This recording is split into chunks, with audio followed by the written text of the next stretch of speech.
We've all seen the movies. Bruce Lee, Jackie Chan, Jet Li, they dance around the screen, unleashing flurries of fists and feet. Enemies fall like dominoes. It's mesmerizing, it's powerful, it's kung fu. But you know, if we strip away the special effects and the carefully choreographed fight scenes, what are we left with?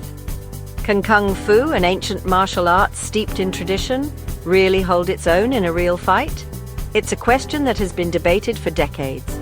Some dismiss kung fu as overly stylized, too focused on form over function. Others swear by its effectiveness, pointing to its long history and the undeniable skill of its practitioners. So, what's the truth? Let's dive in and separate fact from fiction. Kung fu, meaning skill acquired through hard work, is not just one martial art, but a vast umbrella term. It encompasses hundreds of styles developed over centuries in China. Imagine kung fu as a family tree. Each branch represents a distinct style, each with its own techniques, philosophies, and approaches to combat. Some styles, like Hung Gar, emphasize powerful strikes and a strong base. Others, like Wing Chun, focus on speed, efficiency, and close-quarters combat. And then there's Tai Chi, often practiced for its health benefits but with a surprisingly effective self-defense application. Each style has its own flavor, its own strengths and weaknesses. But what unites them all is a dedication to discipline, self-improvement, and the pursuit of martial excellence.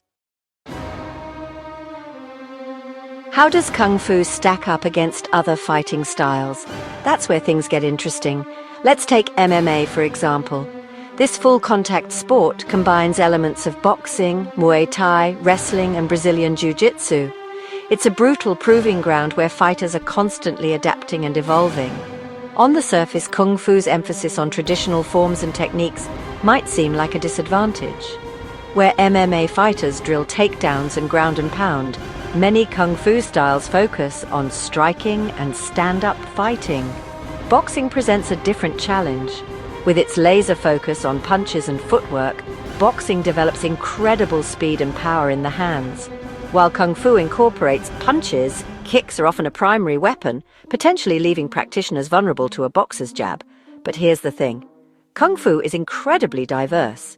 Some styles, like Sanda, are specifically designed for competitive fighting and incorporate takedown defense and ground fighting. The effectiveness of Kung Fu in a real fight often comes down to the individual practitioner, their skill level, and the specific situation. Stories of Kung Fu's effectiveness in real fights are often shrouded in myth and legend. But there are documented cases where Kung Fu practitioners have successfully defended themselves. Take, for instance, the story of a young woman trained in Wing Chun who fended off a larger attacker in a parking lot. Her quick reflexes and close-quarters combat skills allowed her to neutralize the threat and escape unharmed. On the other hand, there are also instances where Kung Fu practitioners have come up short.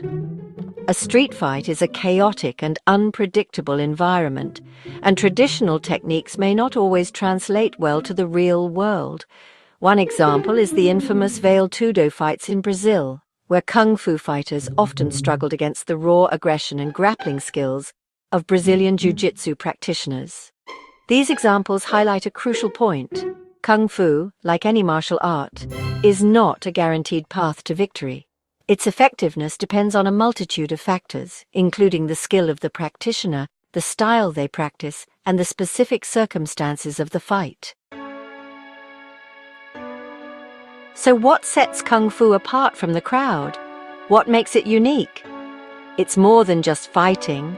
Kung Fu is a journey of self-discovery and personal growth. It's about cultivating discipline, focus, and inner strength. Many styles incorporate meditation, breathing exercises, and philosophical teachings. They emphasize respect, humility, and self-control qualities that extend far beyond the training hall. Kung Fu is also about pushing your limits, both physically and mentally. It requires dedication, perseverance, and a willingness to embrace challenges. The journey is as important as the destination. This holistic approach is what truly sets Kung Fu apart. It's not just about learning how to fight, it's about becoming a better version of yourself. Kung Fu, for all its strengths, is not without its weaknesses. Let's break it down. First, the strengths: discipline and focus.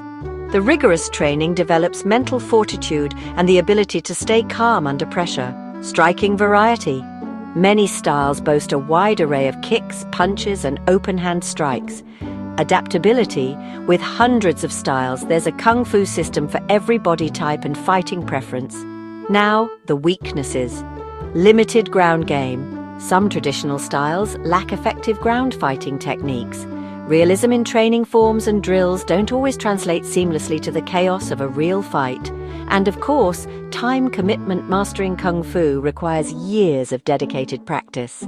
Understanding these strengths and weaknesses is crucial for anyone considering Kung Fu for self-defense or competitive fighting.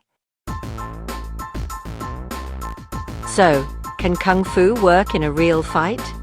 The answer, like most things in life, is nuanced. It's not a magic bullet, it's not a guaranteed win button. But in the hands of a skilled and dedicated practitioner, Kung Fu can be a highly effective form of self-defense. It's about choosing the right style for your needs, training consistently, and bridging the gap between theory and application. It's about understanding the limitations of your chosen style and constantly seeking improvement. Ultimately, the effectiveness of Kung Fu or any martial art comes down to the individual. It's about dedication, hard work, and a willingness to test your skills in the crucible of combat.